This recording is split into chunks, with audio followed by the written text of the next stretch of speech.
I have all the parts back from the machine shop. Turns out the cases were fine and the crankshaft was fine. He just polished that.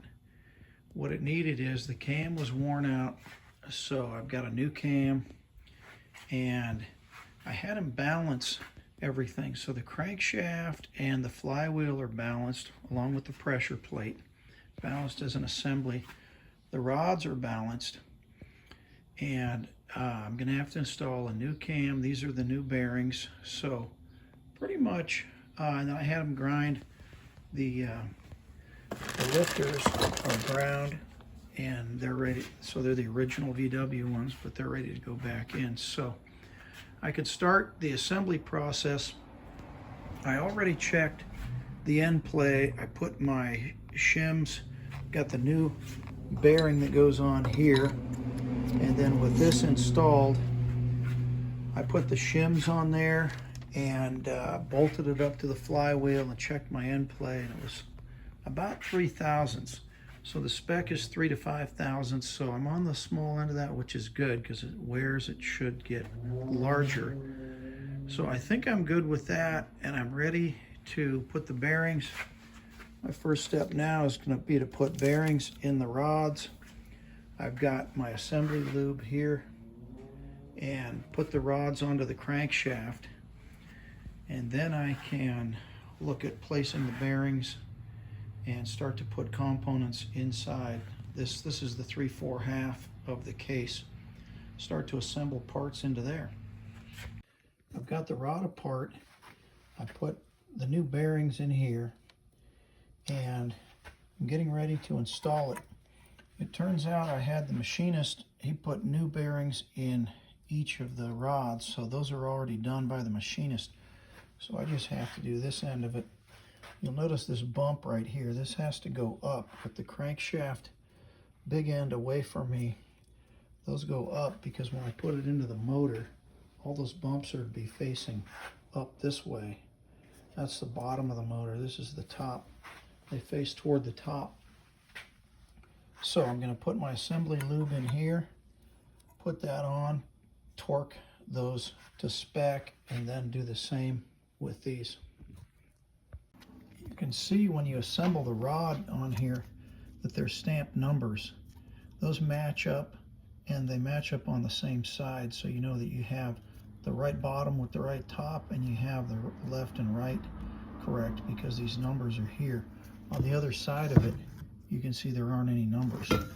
Put the numbers together on this side, and then torque it down. If you don't have numbers stamped on your rods, or if they've been ground off, example, on this one, he ground it off. I marked it with a felt pen, but he had to, in balancing them, take off enough material that it took off the numbers. To be sure they're aligned right, you can see where this little tang is. When you put the cap and the rod together, you'll see there's the tang is right there, and you make sure that the tangs go on the same side like that, and that way you get the rod cap and the rod aligned properly. The connecting rods are assembled on there. You can see in each case the bump on the rod is up, and so they're all on there.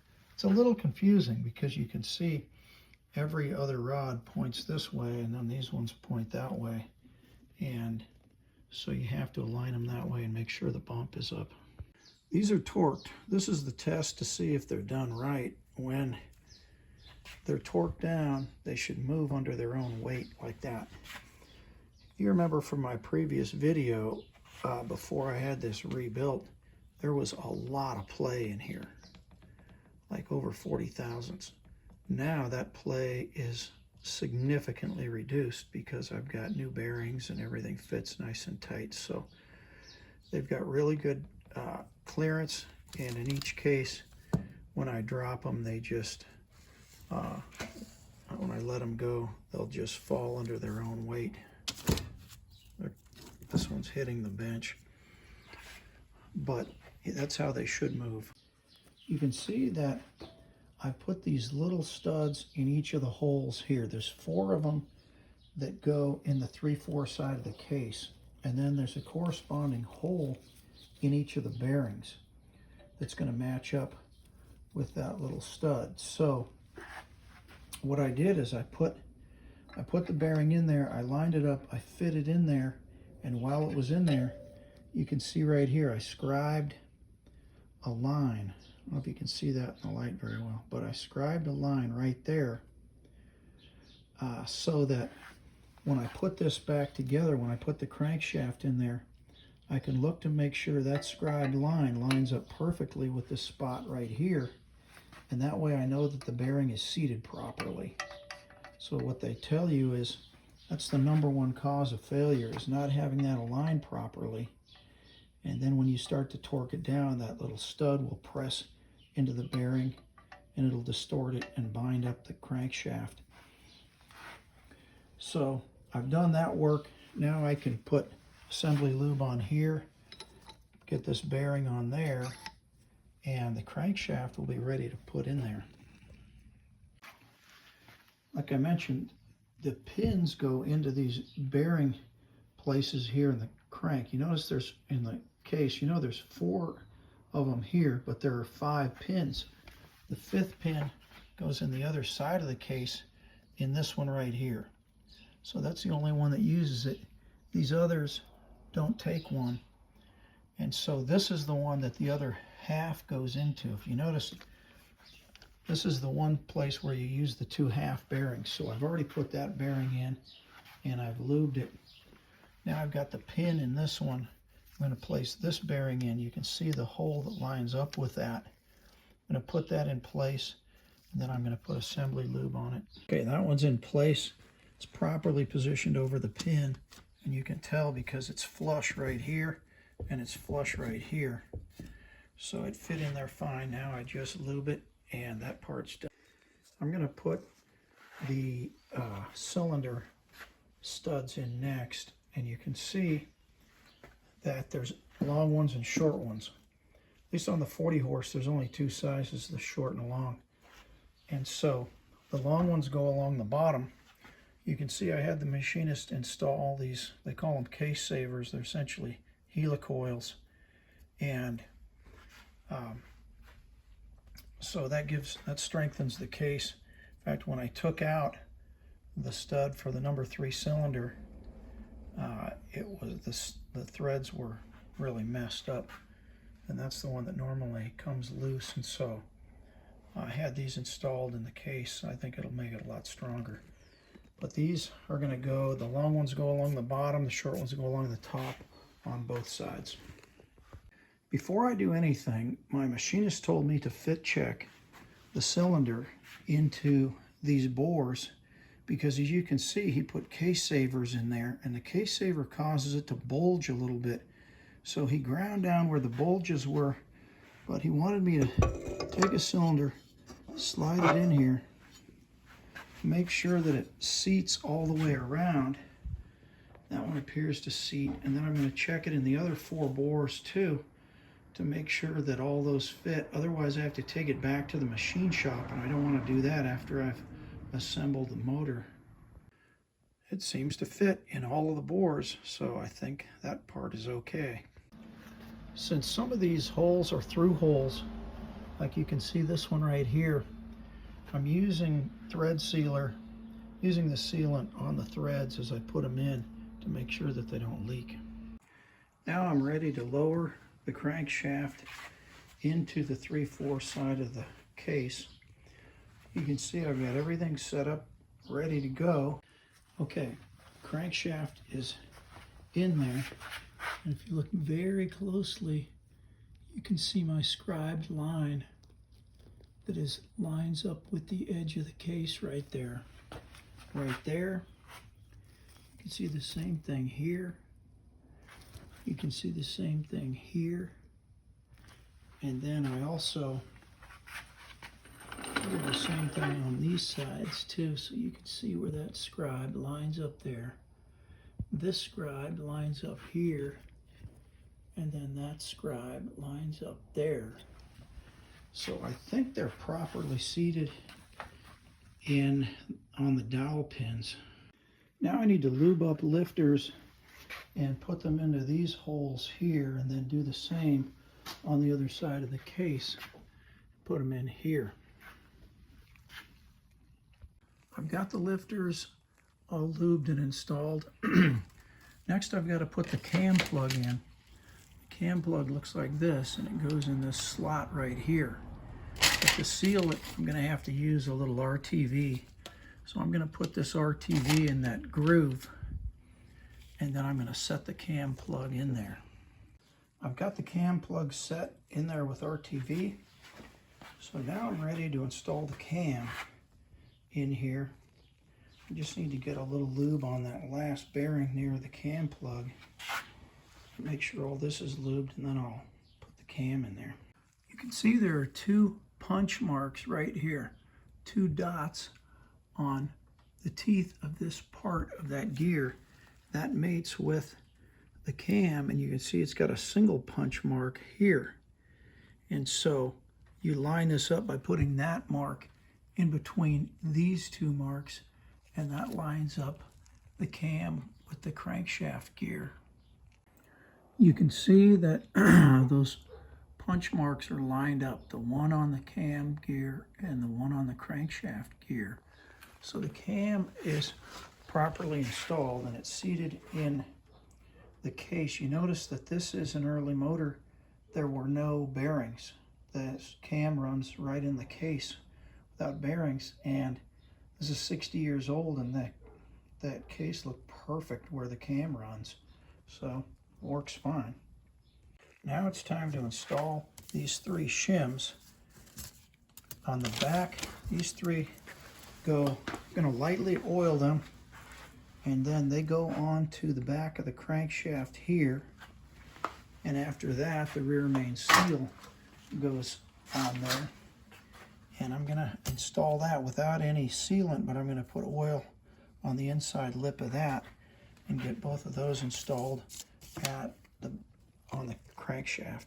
I've got the hardware laid out. I've got my Permatex Aviation Forma gasket ready. I just need to put that on this side of the case and then mate it up to this side, which is pretty much ready to go. I've got gasket sealer on all of the edges of this, and I also used these clips. I'll try to show them to you. These clips right here hold the lifters in, so when I turn this upside down, these lifters won't fall out of there and into the case. And I'm ready to drop this onto the other half over here. I've got it on there. You can see there's still quite a gap. What I'm going to do is I'm going to squeeze it here with a pair of channel locks, and I'm going to squeeze it over here because there's two big areas where I can put a little bit of force on it to try to get it to close the gap.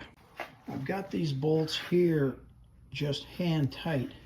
You can see there's still a little bit of a gap, not much, but the big thing is I've got the pulley on here, and I just have to go like this and make sure that the crankshaft still moves easily, which it does, and make sure it's not binding anywhere. These are those clips I was telling you about that hold the valves, and I don't need those anymore. I mean the lifters. So this is moving easily. I think I can go ahead and start to tighten it down. It's completely torqued down, and this still moves freely. So I think there's no binding in there. I've gone around and put on all these perimeter nuts so you can see all of these guys. There's 8 perimeter nuts, and then there's 3 of these bolts that are through bolts. And in the back, there's a stud on each side of the cam bearing, and those require a little bit of sealant because they tend to seep. And then you can see I've got a through bolt here. I've got these others on here, another through bolt there. So I've got all those around, and then I'm going to snug those up. I had to take the top case off because it wouldn't tighten down all the way. And I found it's because I used these rubber grommets, and with a 40 horse you don't use those. Those are for the 1600. So I'm going to have to reassemble this without those. With the rubber O-rings gone, the case assembled just fine. Everything went together, and if you check here, it's all assembled, it's all torqued down, and it turns easily. So I think it's done right. With the bottom end together, I'm using a cylinder in a mock-up just to measure the deck height. The deck height is this distance right here when the piston's at top dead center. I just measured it at 7 thousandths. You can see you can use one of these little calipers, because at the bottom of it, watch what happens when I open the caliper. You can see this little thing sticks out the bottom. So I can stick it on there and then go down, that plunges until it hits the piston. I can measure 7 thousandths. So now I've got to do a calculation to determine the compression ratio, because these are bigger pistons than stock. Stock were 77 millimeter. The other thing that I'm going to do is I'm going to measure the volume of the head, and I do that by taking this, putting it in there. I can't do it right now because I have a spark plug. I have to get a spark plug. You can see the spark plug hole is empty. But as soon as I get a plug in there, I can drop this in here, and then I can put liquid in there until it comes up even with the bottom of this hole. And I can measure how much I put in there, and that tells me what the volume of the head is, because that's also used in the calculation for compression ratio. This is my setup for measuring the volume of the head. You can see I got a plexiglass disc in there. I tried to seal it a little with grease around the edges, and then this measures 60 milliliters or 60 cc's. And so what I'm going to do is just fill it and then see how much is left and kind of go from there. Looks like I got a bubble to get out before I do, but I'll see what it comes out to. I filled it up, and it took exactly 44 cc's to do that. And that's exactly what the Volkswagen spec says. So this is a stock head that's been unmodified, and came out 44 cc's. I weighed all the pistons using this little scale, and surprisingly they all came in very close. They're all 409 grams. A couple dithered toward 410, one dithered toward 408, but they were all within about a gram of each other, and so that's plenty good. The spec is to be within 10 grams, so that makes for a well-balanced motor. These are the shims I ordered. They're 30,000 shims, and so they're going to go between the case and the cylinder to increase my deck height a little bit. So my deck height is going to be around 75 thousandths, and that gives me about a 7.4 to 1 compression ratio. So it's going to be a little higher than the 7.0 stock, but it's going to be less than 7.9 if I use no shims at all. So it's somewhere in the middle.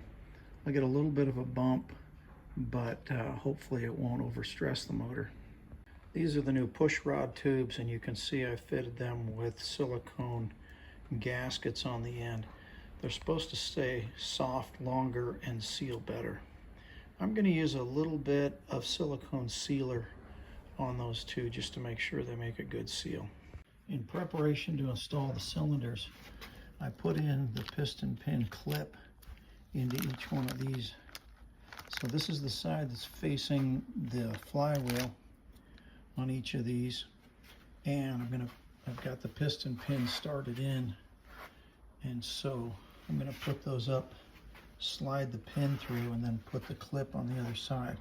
Before I do that, I've got to put some sealant here, put my shims on there, and then I'm going to put some sealant around this surface right here too. I have sealant and shims on these cylinders ready to assemble, and then I have sealant on the edges of the case here where it's going to mate. So now I can line up the piston, put the pin through the bearing on the connecting rods, and put the other clip in. I think I'm going to use these rags once I get it on there to plug the hole so that clip doesn't spring out and fall down into the motor. The piston pin is starting its way into the connecting rod, so I can put it the rest of the way and put in the circlip. Okay, the piston pin's in and the clip is in there. I can tell because I can move the clip around easily in the groove, so I know that it's seated well. Now I'll do the same for the other cylinder. That cylinder is pushed down on there, and you can see the arrow on the piston. It has to be pointing towards the flywheel. I've got the cylinders on with sealant and with the shims. Now I'm putting this piece of tin. This is a deflector tin that has to go on there before you put the tubes, the push rod tubes in here. Once those push rod tubes are in, the head's on, you can't get this tin in here, so it goes on now. Next, I'm going to put the push rod tubes in and then set the head on all of that. I've got the push rod tubes in place. You can see I put a thin coating of silicone around each of those, even though those gaskets are silicone. That helps to seal it. And I can also see that the welded joints are all facing up. I say that's the way to orient them. So I've got those in place. Now I've got to lower the head down on all of this and try to get it all lined up as I do. I've got the washers and nuts standing by to tighten it down. I've got the head set down on those push rod tubes.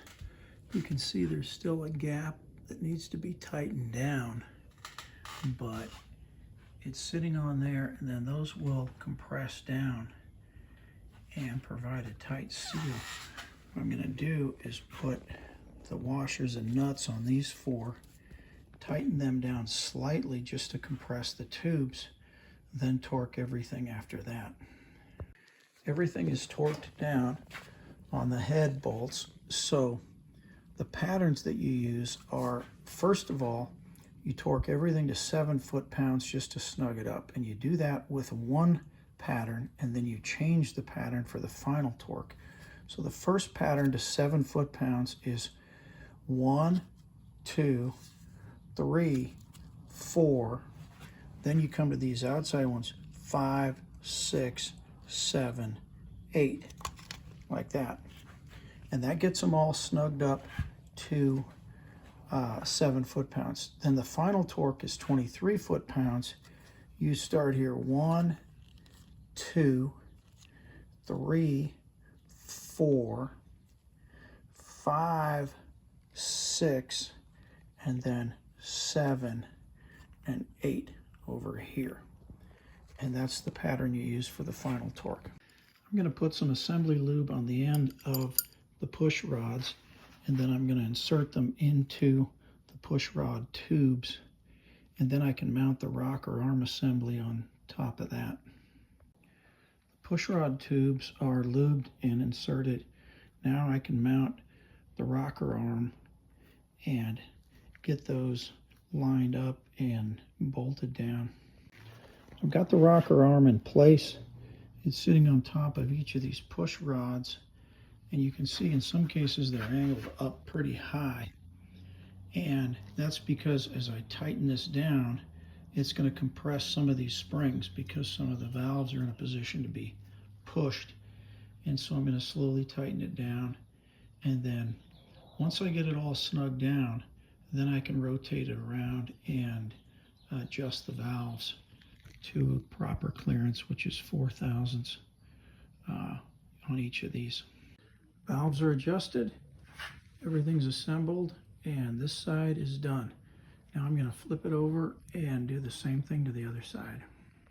I've got the piston cylinders and deflection tin all mounted on the other side now. Just need to get the push rod tubes in there and get the heads on. Got this side all torqued down according to the 2 patterns that I showed you. So that's set. Now I can install the rocker arm on this side. and also install the push rods. Push rods are lined up. The rocker's installed. Now I just need to torque it down and adjust the valves. This is the long block motor, fully assembled. It's got the cases put together and the cylinders, pistons, and heads all mounted. And so now I can start putting on things like the distributor, oil pump, fuel pump, and generator stand, and so on. So there's quite a bit to mount on here, but this is the basic motor all assembled. This is the oil pressure relief valve. I put the plunger in the spring, and then they're held in with this screw. The gasket set, I got a new gasket to put on there. I'm going to apply a little bit of sealant to that before I put it together, just to make sure it doesn't leak. With the fresh gasket on there and a little sealant, now I'm ready to tighten it down. I just use a large screwdriver to do that. I've got the gasket on, and I'm going to insert the oil pump, and then I can put the gears in and put the cover on with another gasket. Now I'm going to put on the oil pump. I've got the gasket on there, and I've got a little bit of oil to try to get it to slip in there. It's a really tight fit, but I'm going to try to work it in there, and then I'm going to use, before I tighten it up, I'm going to turn the engine over to make sure that it's aligned with the cam well, and then tighten it down. I've got it in, and I've got the first gear in there with the shaft engaged with the cam. So now I'm going to rotate the engine a full 360 degrees so that I know that that is aligned okay with the cam before I tighten it up. I've got the gears in and the gasket on. I'm ready to put the cover on right now. While I have the motor upside down, I'm going to put on the strainer. So the kit comes with two gaskets. A gasket goes down, then the strainer, then another gasket, and then the plate on top of that. They give me a new ring for the drain plug and new washers for each of the studs. The plate is going to need a little bit of cleaning up before I can install it. Got the plate cleaned up, got a new washer on the drain plug, I got new washers for this and the 6 acorn nuts. So I'm ready to put this on there. That's the gasket, the strainer, and a gasket. Now I'll put the cover plate and the drain plug plate on there with the 6 washers and acorn nuts. Okay, the plate's on and tightened up. I installed this piece of tin because it goes behind the pulley. I tapped the pulley on there, and I'm getting ready to tighten up this nut on here, and I'm going to check the torque spec on it. I've got the flywheel lock in place so that I can torque down this pulley nut. It's a 30mm nut, and it torques to 36 foot-pounds. I'm getting ready to install the distributor drive gear. You can see that I've got a tool that holds it, and what I'm going to do is, first of all, there's 2 little washers. I've got assembly lube on those. What I have to do is put that screwdriver down this hole. I'm going to try to shine a light down here so you can see. But you can see down there, because that gear is in the way, you have to drop these washers down there, let them go past that gear and get down into the bottom, and then centered, and then you can slide this distributor drive gear down there. What's dangerous is if they go off course and fall into the motor, then it's a matter of trying to fish them out of there, which could be a real problem. So this is kind of a touchy operation. So I'm going to try to get the washers in first. I measured them, they're within spec, they're lubed. I'm going to drop them, get them in there, then I can slide this gear in, and I'll show you how it aligns. There's a slot that's offset, and the offset goes closer to the pulley and lined up.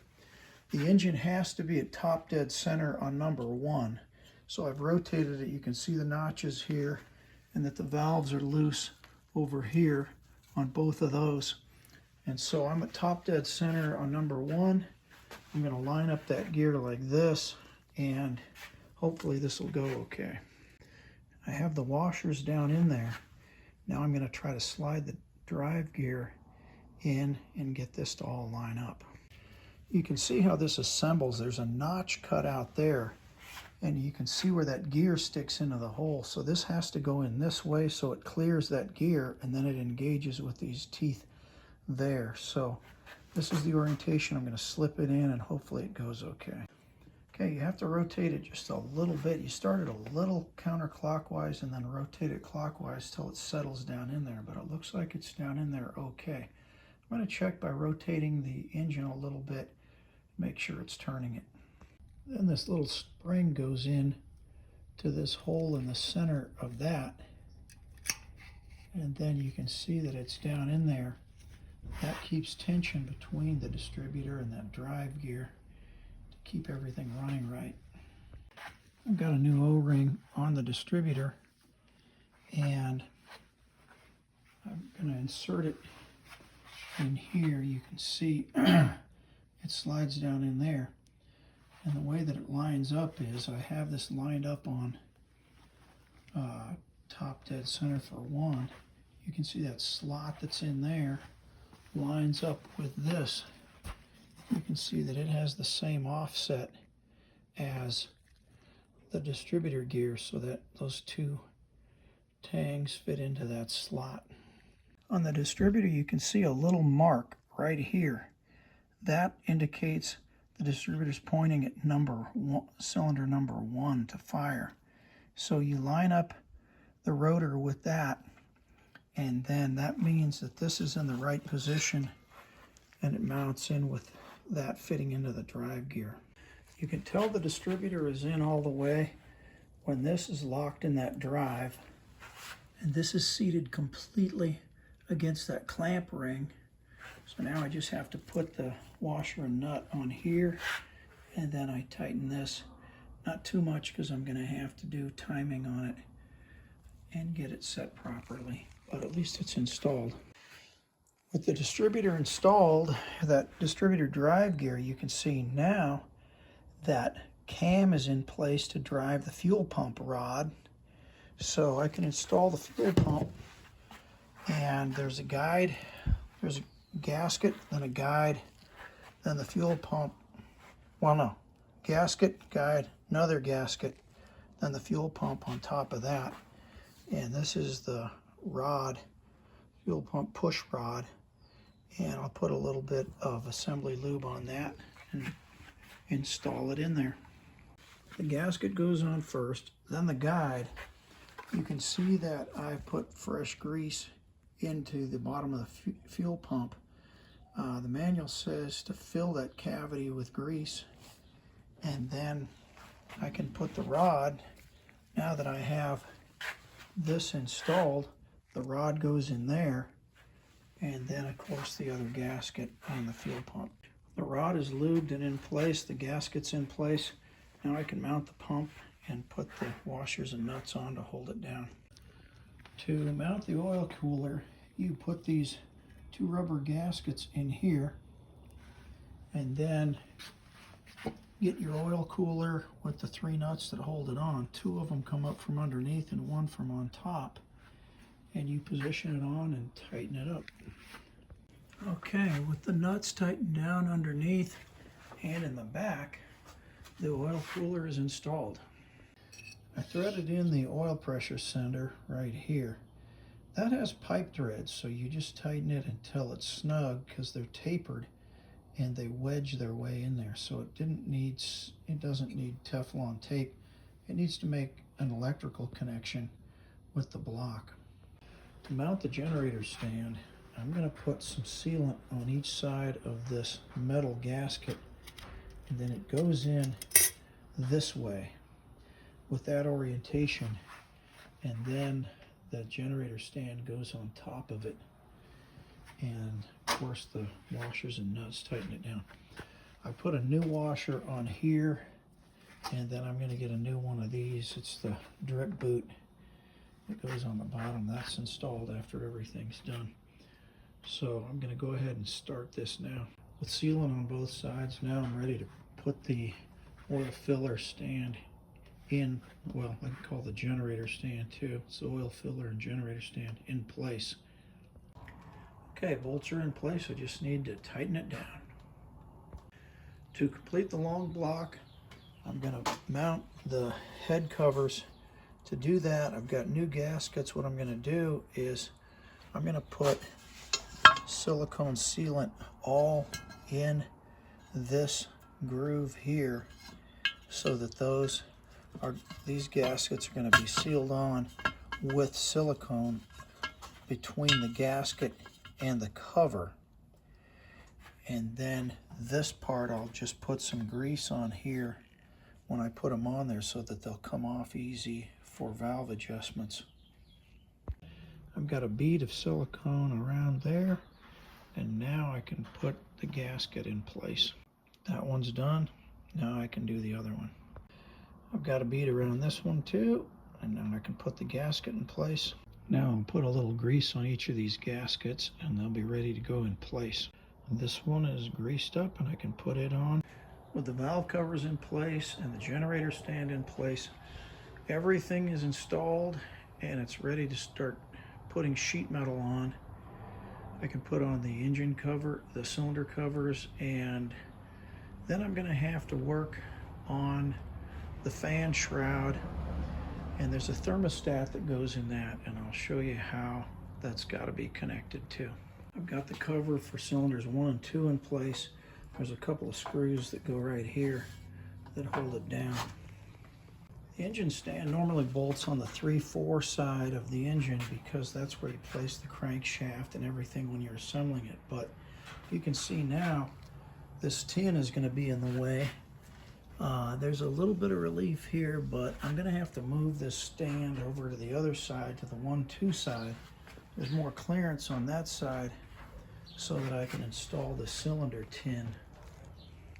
I've got the screws in, but I haven't tightened them down because this sheet metal needs to be jiggled a little bit to try to get the fan shroud to fit on there and line up with the holes.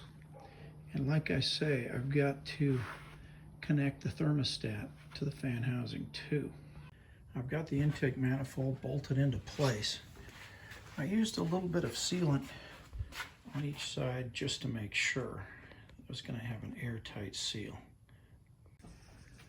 I need to assemble the fan shroud, and this is the thermostat I mentioned that goes into the fan shroud. So you can see it's a set of flaps. They're connected by this bar and they have this spring that goes on there. You can see if you look closely the way this works, these come through this bar and they just have this little spring that clips onto the end of these rods. Those little springs just keep tension on there. So I'm going to install these flaps. Then on the other side I have to install the coil, and I've got the generator to install onto it. I've got the thermostat flaps installed. So if you see, there's a bellows and it has a rod that comes up. That rod connects right here. What it does is when that gets cold and it contracts, it pulls this down. You can see where that rod connects in right there. It pulls this down. If you look in there, you can see there's a rubber stop that comes, it hits there. There's another rubber stop that hits here. So when it's fully closed, it just gives a little bit of room for the air to come through. And then as that bellows heats up and expands, it allows this to move up. And you can see there's a spring right here that causes this to open. This is called the fail-safe design because if the rod or anything should break, the spring opens it up all the way so it'll stay cool under. If it fails to be in the coolest setting. So these seem to be working well the way they're designed. And so now I can proceed with mounting the coil and the generator. I've got the generator mounted on there. And now I need to insert this rod. And I can show you when I close this, you can see that the rod goes into that hole right there that lines up with that slot, and then it's held captive in there. I'll show you once it's installed what it looks like. Now the rod's installed. You can see when the rod pulls down, it closes these, and then when the rod goes up, it opens them. And then this is the bellows that controls that, and I'll show you where that's going to mount. I put this band clamp on here, and now I'm ready to lower the fan housing onto these upper tin and over the oil cooler. You can see there's a hole that I've got to drop that rod through right here. It goes right through the center of there, and trying to do all that is a little tricky because it's a little heavy, and then the generator of course lines up here and the band clamp holds it on there. So I'm going to try to lower this on there and get it set up right. It actually lowered on there very easily. So you can see this hole lines up here. I need to put a screw there. I need to tighten this band clamp on here to hold this all in place because I'm going to rotate it upside down, and then this hole here lines up. So I'll put the screws in there, tighten this down, and then I can try to install the bellows on the underside. I've got those all tightened, and the fan spins freely. I'll show you on the other side what it looks like. So when I spin it, looks like it's got pretty even clearance all the way around. Seems to be working. So I'm going to rotate the motor over and try to mount the bellow. These holes in here, there's 3 of them, one there, here, and there, are to mount these spark plug wire holders. So I've got 3 of those to mount on here. They just snap into place like this. You can see them on there like that. This is where the rod comes out. Then this bellows just threads on to the base here, and you can see there's enough threads there that it gives you some adjustment.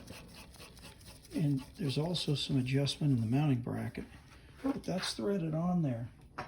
And then there's a couple of things. This bracket, you can see this bracket reaches around and it goes on there, and it also fits onto this nut right here. So the bracket goes like that, and then there's a bolt that goes through here to attach that to the bracket, and the bracket bolts to the case right here. So I'm going to try to assemble this, and I'll show you where the adjustment is. The bellows fits into the bracket like this. You can see it's indexed, and then you just tighten up this bolt to tighten it on there. The adjustment is in this slot on the bracket, so you can see if I slide this back, what it does is it closes this all the way, and then when I let it go, as the bellows expand, it's going to let this come all the way forward. The proper adjustment for the thermostat is that the thermostat contacts the top of this bracket when this is at the fully open position. So what you do is you move this, that's fully closed, this is fully open. Closed, open. So I can come around to this other side of this, and you can watch this as I go fully, and I go, okay, this is fully closed, fully open. See how it just touches fully open? Just touches the top of that bracket. That means that this is adjusted right. See how there's a slot here and you can move it up and down? I have it all the way up here. So it's adjusted just right. When it's fully open, the bellows contacts the top, just contacts the top of the bracket. Now I put the bolt in here, tighten this up, and it's properly adjusted. The thermostat is installed and properly adjusted. Now I can put on the heater. It's basically the muffler, they call it. It's a heat exchanger there. Put the muffler on this side. You could see if I'd already put the muffler on, I couldn't get to this. so I can put the mufflers on and start putting on the rest of the sheet metal and so on. Now that the thermostat's in place, we can put the tin on that goes underneath of it. With the heat exchanger in place, you can put the last 2 screws in that hold it. Be sure to mount this piece of tin before you mount the heat exchanger. I have 1 muffler bolted into place. You can see it's just 2 bolts on. Come out of the head, you use a metal gasket that looks like this. Goes in there, you tighten up those 2 bolts. That holds this heat tube on there. I'm setting the spark plug gap to 28 thousandths on each plug and installing them. While I'm at it, I'm going to put the spark plugs in also, and that'll make sure nothing falls down into the cylinder through the open hole. And then I'll tighten those down, then I'll put the muffler on this side. Okay, that heat channel is bolted into place, just like the other one, and I'm ready to mount the muffler. The next job is to mount the muffler, and it's going to be difficult because you can see there's 6 places where it has to line up. It's got to line up on each of the heads, it's got to line up here for the fresh air, and it's got to line up here for the exhaust. And so it's to try to get that to work. The VW one fit fine, but it was coming apart, so I got a new one, and these new parts never seem to line up as well as the Volkswagen stuff, so I'm probably going to have to do some fitting to get that to line up in all 6 places and get it tightened down. It's time to install the muffler. What I did is I left these heat channels loose. You can see I didn't tighten them up all the way, so they've got a little bit of movement. So each of these moves a little. I already put the sealing rings, new sealing rings on there, and those go with these clamps to clamp the muffler to those exhaust pipes. I tweaked it a little so that these will line up with the bolts, and there's also these clamps. I'm going to roll this over so you can see it. These clamps that go on here so that when you mate it up to these guys, you can seal that joint. So there's 1, 2, 3, 4, 5, 6, 7, 8, 9. There's 10 things that attach to this thing. So it's a lot to try to line up and get going. So I'm going to try it, and then I'll show you the result. I should have said there's 11 because there's this piece also. What it does is it goes in this hole like this, and then you're going to see that the lower bolt holds that. And this is where you hook the preheat tube to the carburetor, well, to the air cleaner. And so that has to go on there too. That can go on afterwards. You can see I sort of have it in place. These aren't even close to lining up, so I'm going to have to tweak these after the fact. And there's gaskets that go in there, but right now I'm going to try to get it at least close enough. I've got these, the 2 muffler pieces down here lined up, and I'm going to try to work it on there and then see if I can get these slid down to cover those gaps and get this to fit. I have the flanges tightened up on each of the heads on this side, and these are in there pretty well. So I can put the clamps on these. You can see that these are not lining up that well, so that's going to take some tweaking. I've got to get gaskets in there and try to get these holes lined up. I think that's going to be a challenge. And I also see these move a little bit, so I'm going to try to line up these. I don't know if you can see that very well, but I can move this a little bit and try to get that clamp down there around it, which is going to be tricky to say the least. You can see this one a little bit better, but still I've got to try to get that clamp to bridge that gap there for the fresh air travel. So that's where I am so far with this. I have these exhaust clamps tightened here. I've got this band clamp that's tight, that's holding those two together. Like I said, I've got the nuts tightened on this exhaust flange here. Same thing on this side. Those are tight. This guy is mounted and tight. And I also have these two. This is tight. This is tight. And this one seems to bridge that gap okay. That's holding the muffler tight to that exhaust. So I think all of those are tight.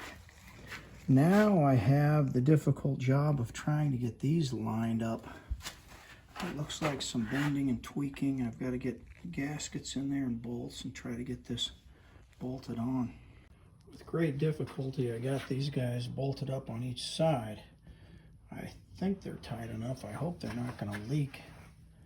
So I've got each of those, and that wasn't easy, I could tell you that. With the muffler mounted, it's starting to look like an engine. There's almost all the major pieces are on. I've still got to hook up the distributor and fuel lines and things like that, but for the most part it's together. This is how I paint the tin. The paint that I'm using is a satin black, and I like it because it's an all-in-one. It's got paint and primer, so there's some bare metal spots. It primes them and paints them all at the same time. Plus it's very quick dry, and that satin finish kind of hides some of the imperfections. I'm putting on the distributor cap and wires now. So this is number one. It goes out and around to this one right here. I route it and I clip it into these little clips along the way. So the firing order is 1, 4, 3, 2. So 1 and 2 are these long wires that go all the way over here because the distributor's on the opposite side. These two are the short wires that go to 3 and 4.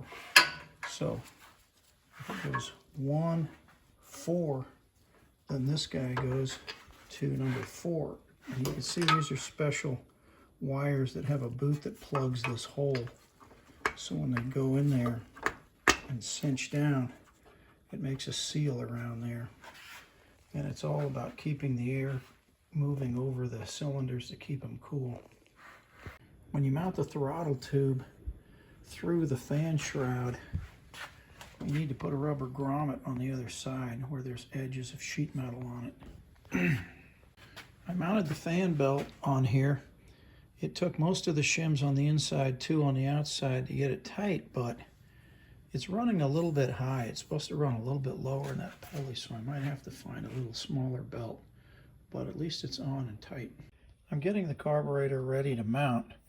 I've cleaned it up a little, and I'm going to rejet because this is the main jet. So this comes out of this spot right here on the carburetor, and it holds the main jet. The main jet on a standard, this is, you can see it's a Solex 28 picked 1. The standard main jet is a 122.5, and I've gone with the bigger pistons and cylinders, so it's gone from a 1200 to a 1385. So what I'm going to do is put in a 127.5, so that's 2 sizes up, to give me a little richer mixture so it doesn't lean out with the bigger displacement. The pilot jet is a 55, and it comes out of that hole right there. I think that's about right, so I'm going to leave that one the same and only adjust the main jet. The air correction jet, which you see right down in there, is a 130, and I think that's okay too. I'm putting the carburetor in place, and then I tighten up these nuts. There's one here in the front and there's one in the back. Cinch those down to snug it up to hold it in place. Then I connected the fuel line here and the distributor vacuum advance line here. Time to put the oil in. I'm going to use high zinc break-in oil for the first run to break in the cam and the rings. I temporarily put on these air duct pieces and the muffler tubes, and that way it'll control the exhaust sound and it'll control the airflow. Make sure I'm getting airflow across the cylinders. I added the line to the fuel pump. You can see it comes through here, and then it has a place where it's held on. That's the screw that holds on the fan shroud, and it goes through this little bracket. You can see there's some rubber in between here to keep that from chafing through the fuel line. And it comes out here. I'm gonna have to connect a hose to it to feed gas for the break-in. It's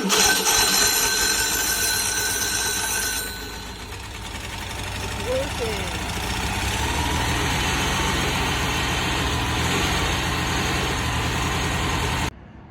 I just ran the engine to break in the cam. You run it for 15 to 20 minutes between 2,000 and 3,000 RPM. To do that, I hooked up the battery to the starter and to the block. So I've got it grounded and I've got power to the starter. Then you can see this other control box that I have. This one, it has an oil light, and then it has a switch to turn on your ignition or not, and it gives you a start button. So you can see it has a wire that goes to the solenoid on the starter, so it'll activate the starter, and then it has wires that come over here. One of them attaches to this side, the power side of the coil. One of them attaches to the oil light, and you need that because you have to be sure when you start it that you have oil pressure. So what I did is I had this set up, and then you can see for fuel, my fuel line comes over here, and then I just ran a fuel hose down into this gas can, and I have it all propped up on a stool. So what I did is I started it, ran it for 20 minutes, about 2,500 RPM. They say to vary it between 2,000 and 3,000, and it breaks in the cam, and it gives you this little engine stand setup that you can use to run the motor. The way that I measured the RPM, you can see this is a timing light that has an RPM and dwell meter, but it runs on 12 volts, so I had to put that on my 12 volt car, and then I could just read. It gave me a little RPM readout right here, so I was just monitoring RPMs the whole time that I was running the break-in to make sure it was in the right range, and it seemed to work just fine. The one thing that the control box doesn't have that I wish it had is power that you could run to the automatic choke to warm it up. So while I was running it, what I had to do was hold the choke open like this, keep the choke open, and then run the throttle too, kind of like that, just so that once it warmed up, I could lean out the mixture so it didn't run too rich while I was doing the break-in. Prime the carburetor to get the engine to start. What I did is I used this. I filled it with gas, and then what you can do is you put this down this vent tube, and you can actually fill the float bowl by putting fuel into this, and then you can watch down inside there. What happens is when it reaches the proper level, you'll see it start to drip out of, there's a little, if you look down there, you'll see there's a little bent tube. Not this first one that's the accelerator pump tube, there's one right below it. When that starts to leak, the float bowl is full, and that primes you a little bit, and then you're good to start.